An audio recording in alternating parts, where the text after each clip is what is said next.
जय गुरुदेव। परम पुरुष गुरुदेव जी, जय गुरुदेव नाम। अलख अगम की पार में स्वामी तुम्हें प्रणाम। कोटि कोटि करु वंदना, अरब खरब प्रणाम। चरण कमल बिसरू नहीं, जय गुरुदेव नाम। परम पूज्य स्वामी जी महाराज के चरणों में कोट कोट प्रणाम। आप सभी प्रेमी सत्संगी भाई बहनों, सबको सादर जय गुरुदेव। आज रक्षाबंधन के शुभ अवसर पे रक्षाबंधन की शुभकामनाएं आप सभी को, सबको सादर जय गुरुदेव। मालिक की असीम कृपा दया है कि हम सबको गुरु महाराज जी का सत्संग वचन गाने सुनने का ये अवसर मिलता है। आज हम इस विषय पर चर्चा करेंगे कि आत्मा की रक्षा कैसे होगी।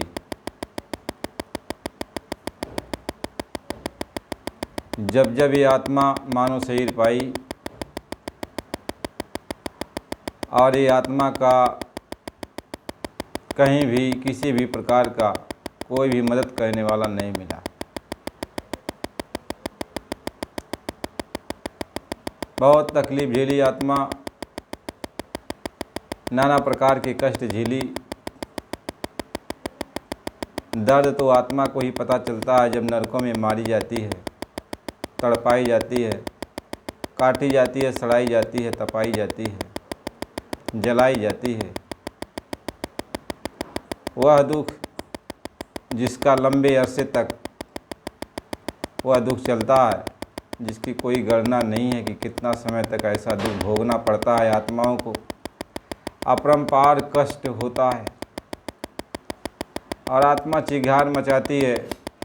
उसकी रोने की आवाज़ बहुत दूर तक जाती है, लेकिन कोई पुकार, आत्मा की रोने की पुकार कोई सुनता नहीं है। कोई मदद करने के लिए आत्मा का नहीं पहुंचता है। नरकों की यातनाएं सहने के बाद फिर बेज़बान जानवरों की जोनी में आत्मा को डाल दिया जाता है। जितने भी 84 लाख जोनियां हैं, केवल मानव शरीर को छोड़कर के सारी जोनियां बेज़बान हैं। यानी वो कुछ भी अपनी बात आपसे कह नहीं सकती।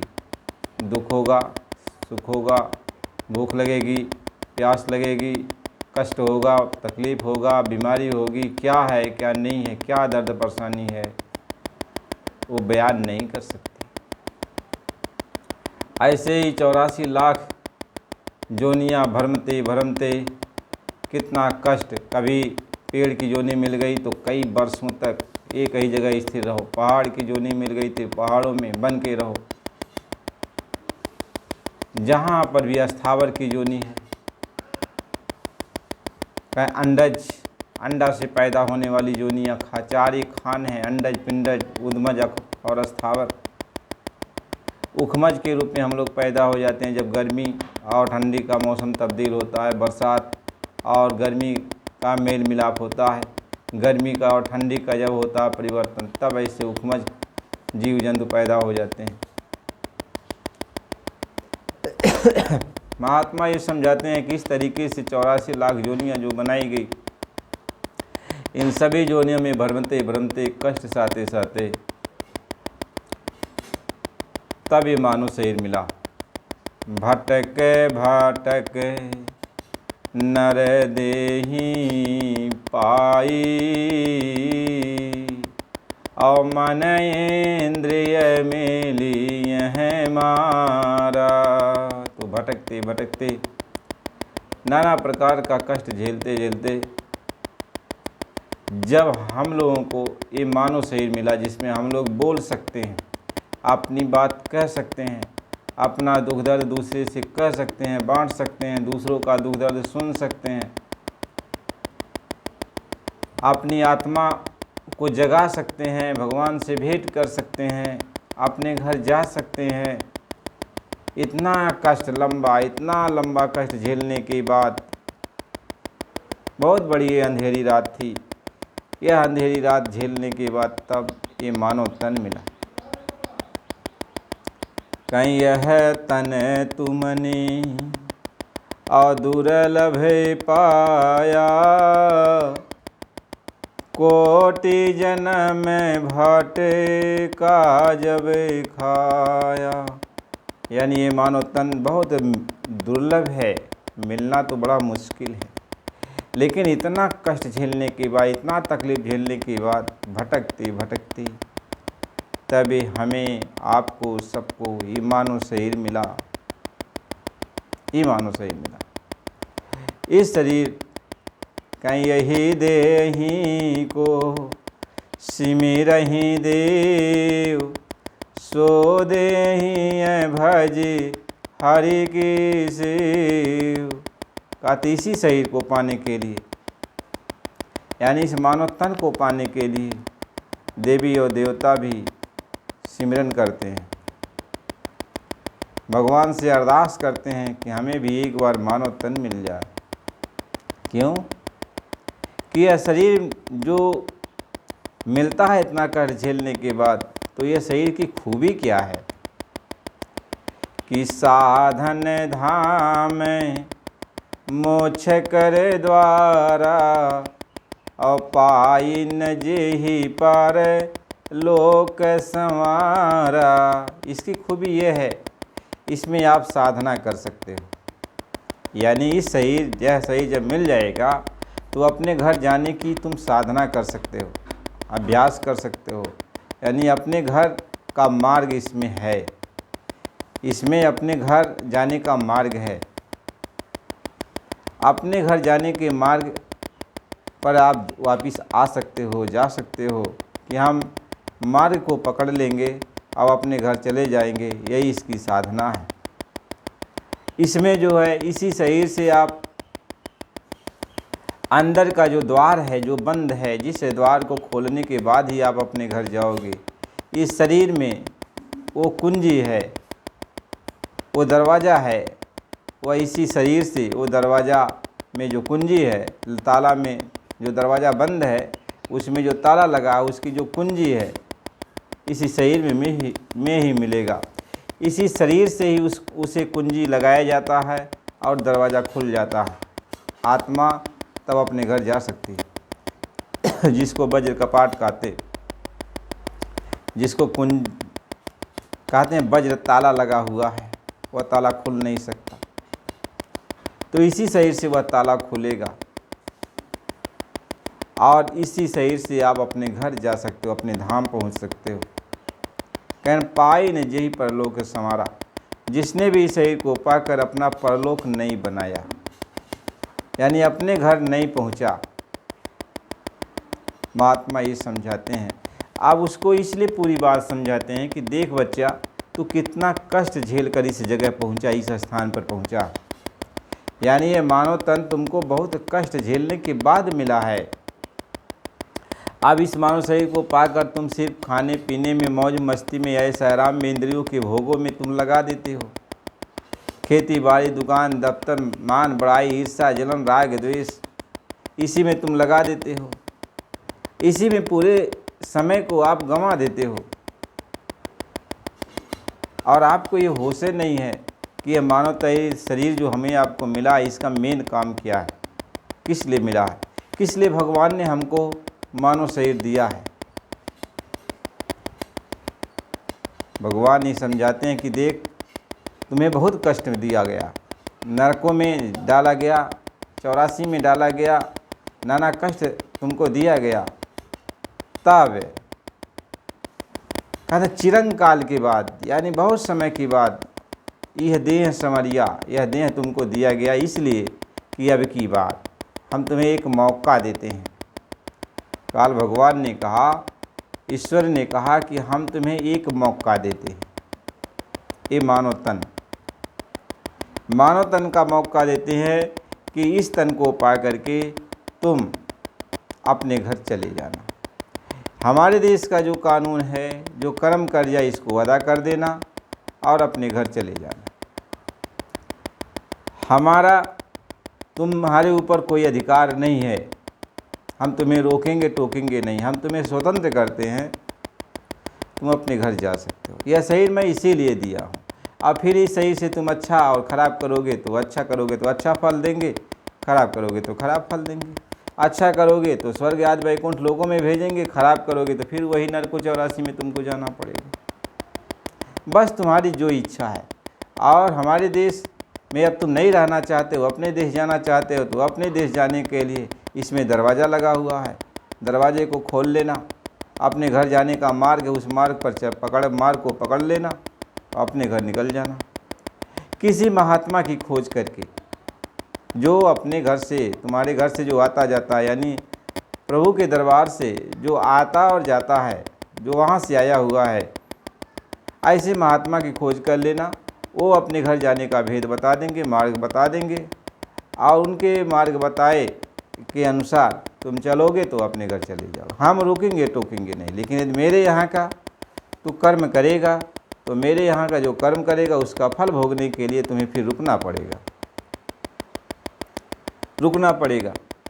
इसलिए महात्मा इस बात को समझाते हैं कि भगवान जब भी मानव शरीर मिलता है तो काल भगवान यानी निरंजन भगवान ईश्वर जो हम लोगों को आज़ाद करते हैं, कहते हैं ये शरीर तो हमने तुमको दिया, प्रारब्ध कर्म के अनुसार दिया, जो अच्छा बुरा तुमने किया था उसमें से थोड़ा अच्छा थोड़ा खराब दोनों कर्म तुमको दे करके तब ये शरीर दिया।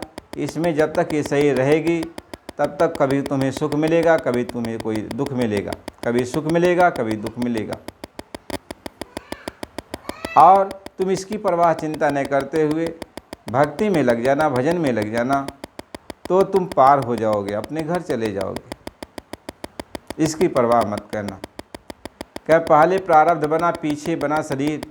कहें कबीर क्या कीजिए मन नहीं बाधे धीर। तो पहले तो प्रारब्ध बनाया गया, तो बाद में शरीर दिया गया।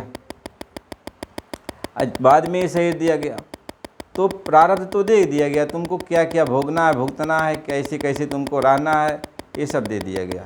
लेकिन अब इसमें तुम्हें स्वतंत्रता दी गई, आत्मा को स्वतंत्रता दी गई कि तुम भक्ति भजन भाव करके साधु महात्मा की खोज करके अपने घर तुम जा सकते हो। संत सद्गुरु मिल गए, रास्ता बता देंगे अपने घर जाने का, उसी रास्ते पर तुम चल पड़ना। लेकिन एक बात ज़रूर है कि मैंने यहाँ अपना सिपाही नियुक्त करके रखा। यहाँ पे हमारे सिपाही हैं जो तुम्हें जाने नहीं देंगे यानी ज़बरदस्ती नहीं रोकेंगे, वो भरमाएंगे, लोभ लालच देंगे, रिद्धियाँ सिद्धियाँ सामने आएंगी कि ये ले लो, वो ले लो, ये सामान ले लो, वो सामान ले लो, और तुम जो है हमारी तरफ देखो। हर तरह से जो है तुम्हें लुभाने के लिए हमारे सिपाही चलेंगे। लेकिन फिर भी हम तुम्हें समझा रहे हैं कि इनकी तरफ मत देखना, और तुम संत सद्गुरु की खोज कर लेना और अपने घर निकल जाओ। यह मेरी तुम्हारे ऊपर दया है। कह हरि कृपा तब जानिए जब दे मानुष अवतार, और गुरु कृपा तब जानिए जब छुड़ावे संसार। कहते हरि की तो कृपा हो गई। अब निरंजन भगवान की, ईश्वर की, उस मालिक का शुक्राना करो कि भगवान ने हमारे ऊपर कृपा कर दिया, हमें मानव तन दे दिया। अब उसकी कृपा, आप क्या कृपा चाहते हो? अब तो जो प्रारब्ध में बोया है अच्छा बुरा वही भोगना भरना है जब तक ये शरीर है। लेकिन कृपा कर दिया कि मानव तन दे दिया, समझने बूझने का तुम्हें एक अवसर दे दिया, भक्ति भाव भजन करने का अवसर दे दिया, इस घर से अपने घर चलने का एक अवसर दे दिया कि अपने घर निकल चलो। महात्मा इस बात को समझाते, अपने घर चलो, निकल चलो। इस तरीके से अपने घर चलने के लिए, अपने घर जाने के लिए ये मानो शरीर हमें आपको एक मौका मिल गया, एक नाव मिल गया, एक बेड़ा मिल गया, एक किनारा मिल गया है। अब वो ये कहते हैं कि मैंने हवा अनुकूल कर दिया, मैं तुम्हारी मदद भी करूंगा। ईश्वर कहते मैं तुम्हारी मदद भी करूंगा। यदि तुम संतों की खोज करने के लिए निकल पड़ोगे तो मेरी मदद भी हो जाएगी। मेरी हवा उधर ही बहेगी जिधर संत महात्मा होंगे, यानी तुम्हारे अनुकूल मैं चलूँगा। भले मेरे कारिंदे मेरे सिपाही तुमको रोकेंगे, लेकिन मेरी कृपा तुम्हारे ऊपर रहेगी। और तुम्हारे अंदर ये इच्छा जाग गई कि नहीं, मैं संतों महात्माओं की खोज करूँगा तो मैं मिला दूँगा। क्या बिनु हरि कृपा और मिलाए नाही संता, और संत बिना नाही पावई पंथा। लिखते हैं ना कि बिना हरि की कृपा के, यानी ये ईश्वर कृपा करेंगे, वो संतों के पास तक पहुंचा देंगे। संतों के पास आप पहुंच जाओगे, ऐसा वो माहौल बना देंगे, आप संत को ढूंढ लोगे, संत के पास पहुंच जाओगे, और संत जब मिल जाएंगे तो वो रास्ता बता देंगे। भगवान राम ने कहा, भगवान कृष्ण ने कहा, ईश्वर ने कहा, सब ने कहा कि मेरी कृपा हो गई तुम्हारे ऊपर, इतना काम मैं आगे करता हूँ, आगे तुम्हारी इच्छा है, आगे तुम्हारी इच्छा। अब तुम महात्माओं के पास पहुँच गए, और महात्मा जो भी कह रहे हैं साधन भजन करने का, साधना करने का, तुम करो। अब तुम भूल भरम में फिर रह जाते हो, क्योंकि मेरे भी सिपाही हैं, मेरे भी बनाए हुए ऋषि मुनि जोगी फकीर सब मेरे भी लोग के सब बहने हैं, वो भी आपको अपनी तरफ खींचेंगे, वो भी आपको अपनी तरफ भुलवाएंगे कि मेरे पास आओ, मैं तुम्हें मोक्ष मुक्ति दे दूँगा, मेरे पास आओ। तो मैंने तो एक बाजार लगा रखी है, अब इसमें मेरा क्या दोष? मैं तो मेरे देश का भी जो है साधु महात्मा मेरे देश के भी हैं, मेरे देश के भी संत हैं, मेरे देश के भी ऋषि मुनि हैं, तो मेरे लोका मैंने पहले से ये सब बना रखा है, तो ये लोग भी आपको अपनी तरफ खींचेंगे, सत्संग सुनाएंगे, अपनी तरफ बुलाएंगे। तो भगवान ने कहा तो इसमें मेरा कोई दोष नहीं है। अब तुम्हें मैंने विवेक दिया, समझने के लिए दिया कि मैंने तुम्हें महात्मा के पास पहुंचा दिया। क्या खोजी होए तुरंत मिली हो पल की तलाश में, अब मुझको कहाँ ढूंढे बंदे, मैं तो तेरे पास में। कहते हैं मैं तेरे पास में, मुझको कहाँ ढूंढते हो, बस खोज करो तो मैं तेरे पास आ जाऊंगा, क्योंकि हरि तुमको मिला देंगे, मुझसे मिला देंगे। कहते हैं आँखी माधे पाँखी चमके, पाँखी मध्य द्वारा, और तेई द्वारा दुर्मिन लगाओ उतरो भवजल पारा। तो महात्मा तो ये समझाते हैं तुम भवसागर से तुम्हें वो पार कर देंगे, ज़्यादा दूर नहीं है। बहुत दूर का जो मार्ग था वो तो ख़त्म हो गया, अब मानव शरीर मिल गया। और तो भगवान से और आपसे, यानी महात्मा से, संत सदगुरु से आपसे मिलने में सिर्फ 2 अंगुल का फासला है, सिर्फ 2 अंगुल, 2 अंगुल का फासला है, अब ज़्यादा दूर नहीं है। महात्मा ये समझाते हैं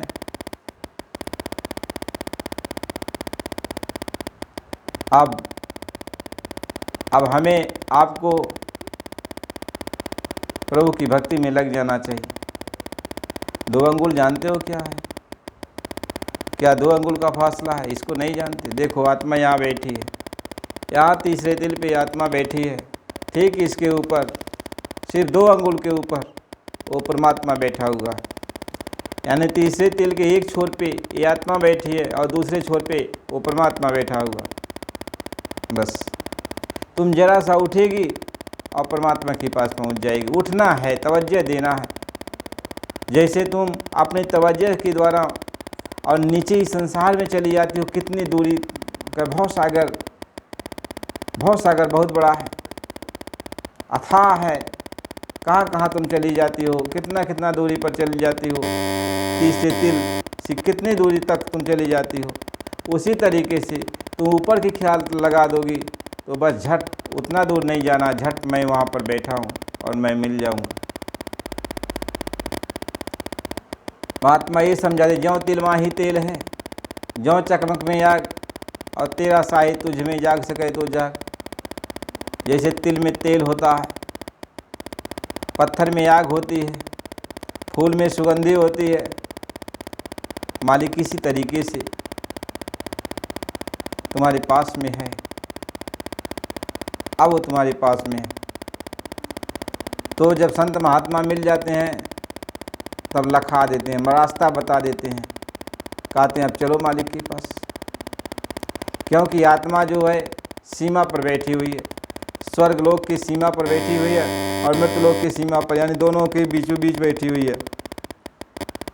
और स्वर्ग लोक के उस किनारे पर यानी ऊपरी छोर पे महात्मा है और मृतलोक के ऊपरी छोर पे जो उसका किनारा है, सीमा है, उस छोर पे जो है ये आत्मा बैठी हुई है। आत्मा अब नीचे ख्याल लगा करके इस पिंड में 9 दरवाज़ों के जरिए पूरे संसार में फैली हुई है, संसार के रसों का स्वादन लेती है। महात्मा ये समझाते हैं अब दूर नहीं रह गया, मानो शरीर मिल गया है, तुम हमको देख रहे हो, हम तुमको देख रहे हैं, बस ख्याल तुम मेरी तरफ लगा दो, ऊपर की तरफ लगा दो। तो भगवान राम ये कहते, भगवान कृष्ण भी ये कहते, ईश्वर निरंजन भगवान भी ये कहते देखो मेरी कृपा हो गई है, अब तुम्हें मानो शरीर मैंने दे दिया, और ये तुम अपना उद्धार करना चाहते हो, अपने घर जाना चाहते हो, तो मेरी कृपा हो जाएगी, तुम्हें साधु महात्मा मिल जाएंगे, संत मिल जाएंगे अपने घर के, क्योंकि मैंने ये वचन दिया है कि कोई यदि मालिक को याद करेगा, वह भी मेरे भी पिता हैं, तो आपके जैसे पिता हैं, वो तो मेरे भी पिता हैं, तो मेरे पिता की तरफ जो जाना चाहेगा मैं उसको पिता के पास पहुंचाने के लिए रास्ता बता दूंगा। तो मेरी हवा चल पड़ेगी, मैं अनुकूल आपके अनुकूल ऐसा माहौल बना दूंगा कि आप महात्माओं के पास चले जाओगे। लेकिन फिर एक बात का ख्याल रखना, हमारे भी देश के बहुत सारे महात्मा हैं, तीनों लोग के बहुत सारे महात्मा हैं, वो भी उन्हीं की तरह रास्ता बताएंगे, उन्हीं की तरह समझाएंगे, उन्हीं की तरह बुझाएंगे, उन्हीं की तरह हर काम करेंगे। तो तुम्हें विवेक लगाना पड़ेगा, लगाना ये पड़ेगा कि जब तुम्हारे अंदर पहली बार प्रभु से मिलने की प्रबल इच्छा होगी, संतों महात्माओं से मिलने की प्रबल इच्छा होगी, तो मेरी कृपा होगी और मैं वहाँ तक पहुँचा दूँगा। जब ऐसे सद्गुरु के पास तुम पहुँच जाओगे, ऐसे मालिक के पास आप पहुँच जाओगे, वो आपको पकड़ लेंगे, अपना भेद बता देंगे, तो उनको छोड़ना मत। अब वो तुम्हारा काम है, तुम उनको छोड़ना मत, उनके पर तुम्हारी श्रद्धा होनी चाहिए, भक्ति होनी चाहिए, निष्ठा होनी चाहिए। यदि तुम्हारे अंदर बहुत सारा भ्रम उत्पन्न हो जाएगा, तुम्हारे अंदर शंका उत्पन्न हो जाएगी, तो उन्हीं की जैसे बहुत सारे महात्मा हमने खड़ा करके रखे हैं। हमारे देश में बहुत सारे लोग ऐसे हैं जो उन्हीं की बोली भाषा में, उन्हीं के रूप रंग में, उन्हीं की आवाज़ में और उन्हीं की तरह रास्ता दे करके जीव को अपनी तरफ खींचेंगे। तो मेरा इसमें कोई दोष नहीं, मैं तो सब तरह से तुमको समझा रहा हूँ। भगवान ये कह रहे, अब तुम्हारा काम है। कहें जो न तरह भवसागर नर समाज इस पाई, जो इस तरीके से उसको सारा माहौल मिल जाने के बाद भी भवसागर से पार नहीं होता, तो काल है कर्म ईश्वरी मिथ्या दोष लगाए। वह झूठा ही अपने काल को, कर्म को और भगवान को दोष लगाता है, झूठा ही दोष लगाता है। ये अब की बार हमने मौका दिया है, क्योंकि ताकि जब तुम उनके पास चले जाओगे तुम्हारी रक्षा हो जाएगी। अब नरको 84 से तुम बच जाओगे। यदि संतों के पास तुम चले गए, उनको अपनी बाँह पकड़ा दिया, तो वो रक्षा कर देंगे, वो तुम्हारी रक्षा कर देंगे, रक्षा का वचन दे देंगे। यही है रक्षाबंधन का त्यौहार। वो आपकी सूरत को अपने कलाई में बांध लेंगे, आपकी सूरत को अपने हाथ में ले लेंगे, आपकी तवज्जो को अपने तरफ खींच लेंगे। आत्मा की 2 ताकतें हैं, एक सुनने की ताकत और एक देखने की ताकत। सुनने की ताकत को सूरत कहते हैं और देखने की ताकत को निरत कहते हैं। जब आत्मा को महात्मा मिल जाते हैं, तो जो उसके सुनने की ताकत है और जो देखने की ताकत है, जिसको कहते हैं कि निरत और सूरत, यानी ये दोनों आँखें हैं, इन दोनों आँखों की पुतलियों को एक कर देना, यानी सूरत में निरत, निरत में सूरत। जब सूरत सुनते हैं परमात्मा की वाणी को, तो उसमें से आवाज़ प्रकाश निकलता, आवाज़ निकलती है, और जब देखते हैं तो उसमें से रोशनी निकलता है, आवाज़ भी निकलती, तो दोनों एक ही हो जाते हैं। क्या सूरत निरत की झड़ियाँ लागी और सूरत निरत की झड़ियाँ लग जाती हैं, यानी चमचम चमचम चमचम आवाज़ भी होती है, बिजली भी चमकती है, आवाज़ भी होती है, बिजली भी चमकती है। मार झालर झालर ऐसे जैसे शब्दों की लड़ियाँ लग गई हों, झालर लटक रहा हो, उसमें रोशनी हो रही हो, आवाज़ हो रही हो। महात्मा इसी बात को समझाते हैं कि अब की बार तुमको ये मौका में दे दिया, भगवान ही कह रहे हैं और कोई नहीं कह रहा। इसलिए जब संत महात्मा इस धरती पे आते हैं, तो यहाँ के मालिक बहुत उनकी इज्जत करते हैं। बहुत इनकी इज्जत करते हैं, उनका सम्मान करते हैं, उनको आदर देते हैं। लेकिन अब उनके जो सिपाही हैं, सिपाही से वो तो कुछ कहते नहीं कि ये संत महात्मा है, कुछ तो वो कहते नहीं कि इनके बारे में कुछ जो है मत कहना, वो कुछ नहीं कहते। ईश्वर ने कहा हम कुछ नहीं कहा, हमने तो इनको पहले ही आदेश दे रखा है कि हमारे देश से भी कोई आत्माएं जाने न पाए। तुम्हें मैं पूर्ण स्वतंत्रता देता हूँ, छूट देता हूँ कि रोकना चाहे ये जिस विधि से रोकना, ये तुम्हारा अपना काम है। तो ये लोग अपना रोकते हैं, अपना भ्रम का जाल फैलाते हैं, अपना जो है रिद्धियाँ सिद्धियाँ करामात जो कुछ भी वो दिखाते हैं। आज जी भरम जाए तो मैं क्या करूं। लेकिन हाँ ये ज़रूर है, जब जब मानव शरीर मिलता है तब तब मैं संतों महात्माओं की करीब में तुम्हें पहुंचा देता हूं। फिर भी अब तुम भटक जाओ, गिर जाओ तो कोई क्या करे। इसलिए कहा कि अब की पासा जो न में तो फिर 84 जाए। अब की बार तू ऊपर ही डंडे पर खड़ा है, ऊपर डंडे पर है, अंतिम डंडे पर, सीढ़ी के अंतिम छोर पर तू है। यदि ख्याल ऊपर लगा लिया तो छत पे चढ़ जाएगा, और ख्याल ऊपर नहीं लगाए नीचे लगा दिया तो नीचे फिर भवसागर में गिर जाएगा। इसलिए कहा मेरी बात को मान ले, भवसागर भरमो नहीं, ये प्रताप हमार, और निश्चय करके मान ले तो तुरंत उतारूं पार। कहते हैं कि यदि मेरी बात को तू मान ले तो अब की बार तू पार हो जाएगा भवसागर से। इसीलिए भगवान ईश्वर का गुणानुवाद करना चाहिए कि उन्होंने हमें आपको मानव तन दे दिया, उनकी निंदा नहीं करना चाहिए। काल भगवान जो ईश्वर हैं, जो तीनों लोक के मालिक हैं, आप उनकी निंदा मत करो, उनकी प्रशंसा करो। बहुत सारे लोग कहते हैं कि उनके नाम को क्यों याद करते हो, आपको नहीं मालूम वो हमारे ऊपर कृपा किए, उन्होंने मानव शरीर दे दिया, नहीं चाहते तो नहीं देते, और मानव शरीर दे भी देते तो ऐसा वो मानव शरीर में ऐसा आपको बना देते, कोई क्या कर सकता, क्योंकि कर्म फल उनके अधीन है। न आप देख सकते, न सुन सकते, न बोल सकते, न कुछ कह सकते, अंधे बारे पागल की तरह वैसे मानव शरीर को पाकर पड़े रहते। ये उनकी कृपा है कि आपको सही सलामत वो जो है मानव शरीर दे दिए। तो इतनी बड़ी कृपा उनकी हो गई तो उनका आप गुणानुवाद नहीं गाओगे तो किसका गाओगे। इसलिए संत महात्मा जब आते हैं तो कभी भी नहीं कहते कि ईश्वर की साधना मत करो, ईश्वर का भजन नहीं करो, ईश्वर को याद नहीं करो। उन्होंने कहा, इसलिए महात्मा आते हैं तो सबकी पूजा कराते हैं, सबकी पूजा सब विधि गाई, यानी सबकी पूजा उन्होंने हर तरह से विधि विधान से संपन्न सबकी पूजा करवा दी, सबको सम्मान दिया, सबको इज्जत दिया।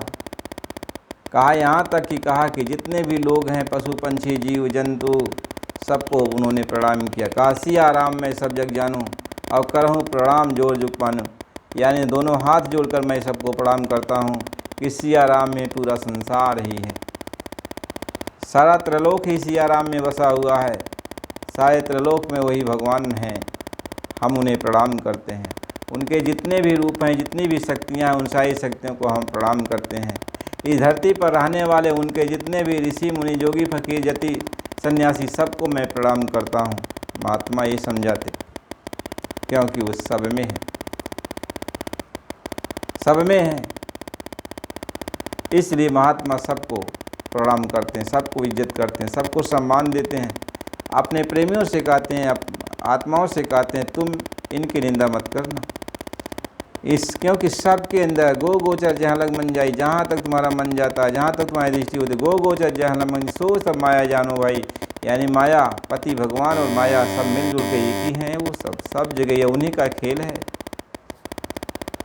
इसलिए कहा मैं तय तोर मोर यह माया, याते बस हो जीव निकाया।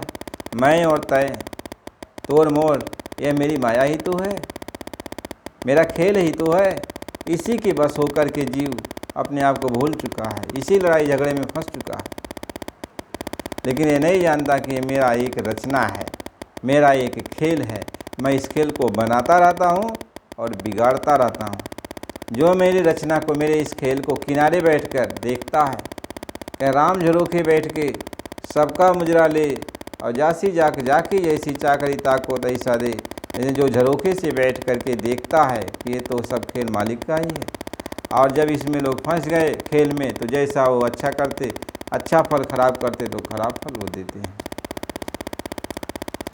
जैसा वो करते हैं वैसा वो कर देते हैं। तो महात्मा तो इस बात को समझाते। तो हमारी आपकी रक्षा कैसे होगी? जब हमें महात्मा मिल जाएंगे, संत मिल जाएंगे। इसलिए कहा जब लग वो गुरु मिले ना साँचा, और तब लग गुरु करो 10 पाँचा। यानी जब तक सच्चे सद्गुरु नहीं मिल जाते हैं तब तक तुम आगे बढ़ते जाना। गुरु 10 पाँचा का मतलब ये होता आगे बढ़ते जाना। कोई भी आपके रास्ते में मिल गया तो उनसे हाथ जोड़ के प्रणाम करो, उनकी सेवा करो, उनकी भक्ति करो, और उनसे कहो कि आप हमें भगवान से मिला दो, जो सबका मालिक है, जो कुल मालिक है, जो सारे लोगों का मालिक है, सबको उत्पन्न किया है, उस भगवान का दर्शन करा दो। यदि वो नहीं कराते हैं, आगे बढ़ जाओ, आगे बढ़ जाओ। फिर कोई मिलता है उससे भी हाथ जोड़ के प्रणाम करो, फिर उसके आगे पहुंच जाओ। जब कोई मिल जाएगा तो वहीं रुक जाना, दर्शन करा देगा वो। एक क्षण में वह आपको जो है मालिक से मिला देगा, दर्शन करा देगा, अनुभव करा देगा। अब अनुभव करा दिया, वहीं आपको रुक जाना बस। वह किसी भी वेशभूषा में हो, चाहे गृहस्थ में हो, चाहे वानप्रस्थ आश्रम में साधु सन्यासी बन के हो, चाहे जैसा हो, लेकिन वह यदि आपको अनुभव करा देता है, मालिक से मिला देता है, तो बस वही तुम्हारा सच्चा है, सच्चा गुरु वही है। इसलिए कहा सच्चा साबुन लेत न मूरख, है संतन की बासा, अधोबिया जल बिच मर्द पियासा। कहते सच्चा साबुन तो संत महात्मा के पास ही तो है, उसको जाके ले लो। जब सच्चा साबुन आपको मिल जाएगा तो फिर सारे काम अपने आप हो जाएंगे। तो वो मिल गया, वो सफाई कर देंगे। कहें गुरु कुम्हार से कुंभ है, गड़गड़ काढ़े खोर, अंतर हाथ सहारा दे, बाहर बाहे चोर। कहते अंदर में गुरु बैठ करके, अंदर में वो मालिक आग बैठ करके अंदर से संभाल करता है, अंदर की कमी को दूर करता है, बाहर से ऊपर से थपथपा कर बाहर से जो रोड़ा है, जैसे कुम्हार अंदर हाथ लगा करके घड़े को बनाता है और जो भी रोड़ा होता है उसको जो है निकालता जाता है। चाक पे चढ़ाया हुआ है, ये नहीं है कि वैसे ही चाक पे चढ़ाया हुआ, लेकिन अंदर हाथ का सहारा देता है और बाहर से चोट लगाता है, बाहर से चोट लगाता है, जितने भी रोड़ा है सब निकल जाएगा। महात्मा इस चीज़ को समझा रहे। ऐसे ही जब महात्मा मिल जाते हैं, संत सद्गुरु मिल जाते हैं, तो अंदर एक रूप उनका अंदर का हो जाता है, एक रूप उनका बाहर का, 2 रूप धारण कर लेते शिष्य के लिए। आंतरिक रूप से अंदर में संभाल करते और बाहरी रूप से बाहर की कमियों को दूर करते, अंदर बाहर। इसलिए उसको कहते हैं बाहर से गुरुदेव का दरस हरे सब पाप, अब अंतः दर्शन से कटे जन्म मरण का ताप। अंतः में वो जा करके जन्म मरण का जो ताप है, यानी जो अग्नि है, कहाँ से अग्नि प्रज्वलित है उसको ख़त्म करते हैं, और बाहर से जो पाप पुण्य आपके ऊपर लदा है, वो कर्म लदा हुआ, उसको भी साफ करते हैं। इस तरीके से दोनों तरफ से वो साफ करते हैं।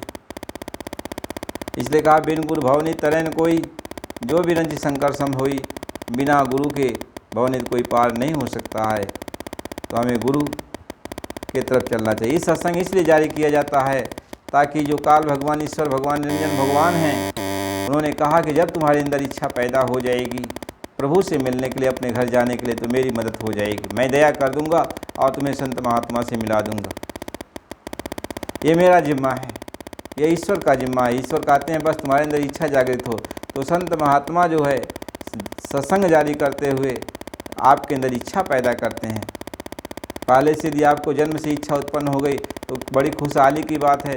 ये जन्म से इच्छा नहीं उत्पन्न हुई, बाद में इच्छा महात्मा जारी करते हैं सत्संग सुना करके, और सुना करके आपके अंदर इच्छा जारी करते। जैसी इच्छा आपके अंदर उत्पन्न हुई कि नहीं हमें भगवान से मिलना है, हम भगवान को चाहते हैं, तो ईश्वर आपके ऊपर आपकी मदद कर देंगे और सीधे ऐसा माहौल बनाएंगे कि आप ऐसे पूर्ण महात्मा के पास पहुंच जाओगे, पूरे संत सद्गुरु से मिल जाओगे और पूरे महात्मा से मिलाप हो जाएगा और फिर आपका काम आसान हो जाएगा।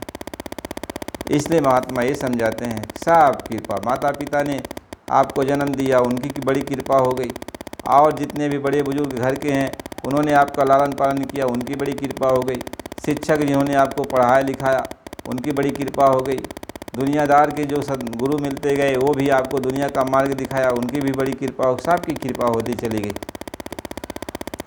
अंत में जब ईश्वर की फिर कृपा होती है, वो महात्मा से संत से मिला देते हैं, और संत की जब कृपा हो गई तो आपको इस देश से ही निकाल कर अपने देश ले चलते हैं। कहें धाम अपने चलो भाई, पराए देश नहीं रहना, काम अपना करो जाई, पराए काम नहीं फंस। यहाँ फंसने के लिए नहीं, कहते हैं हम तुम्हें निकालने के लिए आए हैं, अब तुम्हें यहाँ फंसने की ज़रूरत नहीं है, तुम मुझे अपनी कलाई दो। हम उनको अपने हाथ पकड़ा देते हैं और वो महात्मा हम जो है अब नाम की डोरी से बांध देते हैं, नाम की डोरी से बांध देते हैं, हमारी कलाई में नाम की डोरी बांध देते हैं। कहते अब नाम डोरी बांध दिया, और हमारी जो डोरी है वो अपनी कलाई में बांध देते हैं, आदान प्रदान हो जाता है। यानी वो नाम की डोरी हमारी कलाई में बांध देते हैं और हमारा जो डोरी है वो अपनी कलाई में बांध लेते हैं। यानी सूरत की जो डोरी जो ईश्वर अपनी कलाई में बांधे हुए हैं उसको लेकर वो अपनी कलाई में बांध लेते हैं, और वो जो नाम लेके आते हैं वो हमारी कलाई में बांध देते हैं। कहते हैं अब इस नाम को तू रटन करना, अब तेरी सूरत की तवज्जो की डोरी मेरे हाथ में है, और मैं जैसे जैसे तुम्हारा ख्याल चलने की तरफ होता जाएगा वैसे वैसे मैं तुम्हें खींचता जाऊंगा, वैसे वैसे मैं तुम्हें खींचूंगा। महात्मा इसी बात को समझाते हैं, मालिक इसी बात को समझाते हैं। इसलिए प्रेमी भाई बहनों, गुरु महाराज जी की बड़ी कृपा दया है कि हम सबको सत्संग सुनने का यह अवसर मिला, और हम लोगों को सत्संग से लाभ लेना चाहिए। और आप नए हो तो चैनल को लाइक सब्सक्राइब कर दीजिए, और पुराने हो तो भी कमेंट में जय गुरुदेव लिखा करिए। और मालिक की बड़ी कृपा और दया है कि हम सबको ऐसा अवसर मिला, गुरु की बहुत बड़ी कृपा है, इसलिए सत्संग बराबर सुना करो। इसलिए प्रेमी भाई बहनों, प्रेम से बोलो जय गुरुदेव।